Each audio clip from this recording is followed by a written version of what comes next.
so fragile that if you say its name, it breaks? Find out at the end of our broadcast. Hello, Diegueno, and welcome to our afternoon edition of DNO.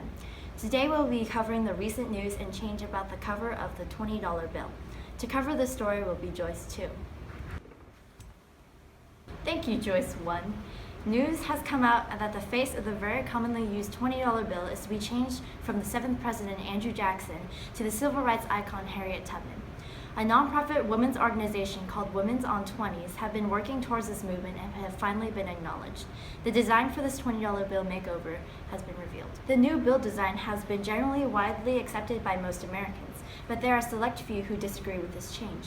One of these is Donald Trump, the leading presidential candidate in the Republican primary. Harriet Tubman is fantastic. I would love to leave Andrew Jackson and see if we can maybe come up with another denomination. Maybe we do the $2 bill or we do another bill. I don't like seeing it. Yes, I think it's pure political correctness. Susan Aid Stone, the executive director of Women's on 20s, felt offended by Trump's remark. She claimed that the $2 bill is usually used as an insult since it is uncommon and a rarely regarded form of currency. Here's what our students and teachers have to say. But first, a quick commercial break. You come home, the lights are off. You get an uneasy feeling. Suddenly, the phone rings, and you remember that you do not have a phone. It rings some more. You do not know what to do. Then you remember that, yes, you do own a phone. Why wouldn't you own a phone? Everyone owns a phone. The phone is still ringing. Ha ha ha ha ha! How silly to think you didn't own a phone. It rings again. You smile and shrug and answer the ringing phone. It is still dark. Hello, you say. They are waiting for you. A whispering, gender indeterminate voice tells you, "It is your time," it says. You turn on the lights. You laugh again, wondering why it took you so long to turn on the light. Gosh, it was dark, you think. Hello? The voice asks. You hang up, glad you remembered to buy Tropicana orange juice at least. Tropicana Pure Premium Orange Juice is made from the freshest oranges with no added flavors or preservatives. Also, you should get caller ID. It's the 21st century. How do you not have caller ID? Really? Tropicana. What do you think about Donald Trump's opinion and Susan Stone's response? Which do you agree with?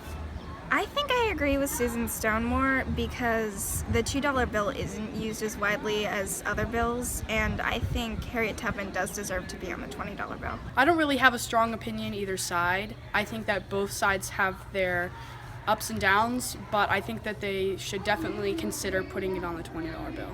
I'm with Donald Trump. I think that Harriet Tubman shouldn't be on the $20 bill. Maybe a different bill, but I don't think a $20 bill because Andrew Jackson was a good president and he should at least be on the 20. Out of these candidates, Harriet Tubman, Eleanor Roosevelt, Rosa Parks, and Susan B. Anthony, who do you think should be on the 20? I think I agree with Harriet Tubman being on the 20 because she probably did the most for everybody as a total. Out of the four, I think that Eleanor Roosevelt should be on the 20 because a couple years ago I learned a lot about her and she did some great stuff. So. What are your views on Andrew Jackson? Was he a hero or villain in your eyes? I guess, in my opinion, he was more of a villain than a hero because, yeah, he did do, like, a couple things to help the country, but most of, like, the bad things he did outweighed the good things.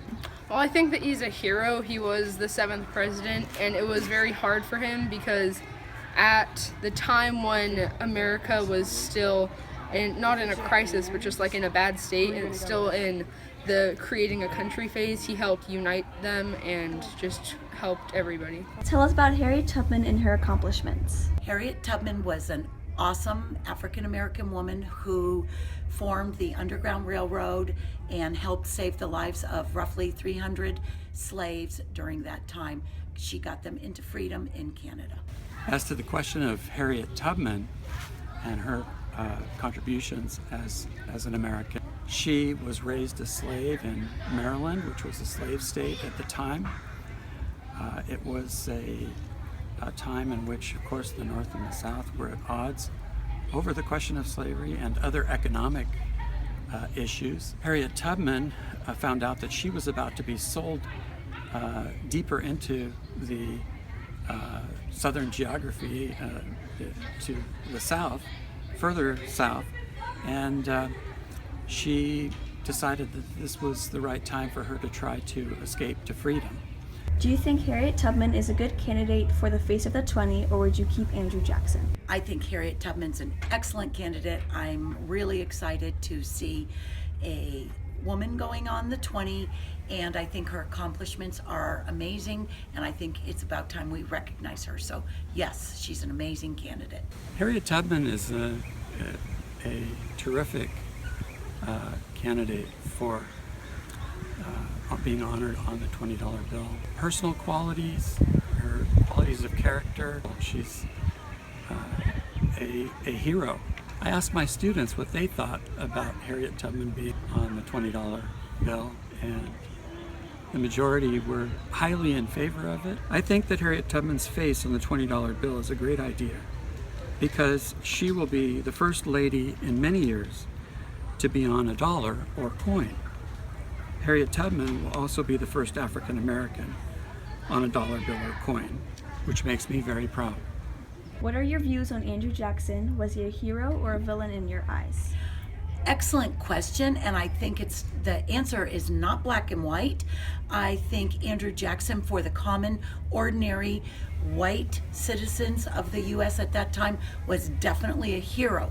He was, however, a villain to other groups of people, such as the Native Americans. So I don't think we have an easy answer on his legacy for the U.S. On the question of whether Andrew Jackson is a villain or a hero, I think it's like the idea of beauty is in the eye of the beholder.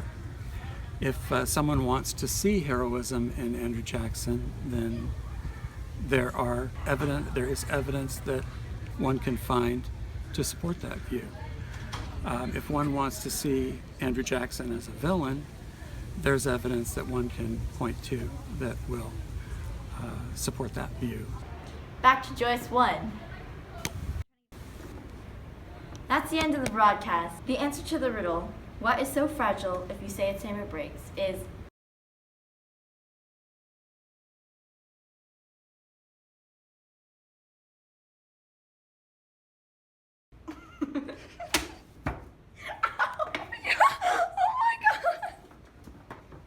Good job, Joyce. Good job.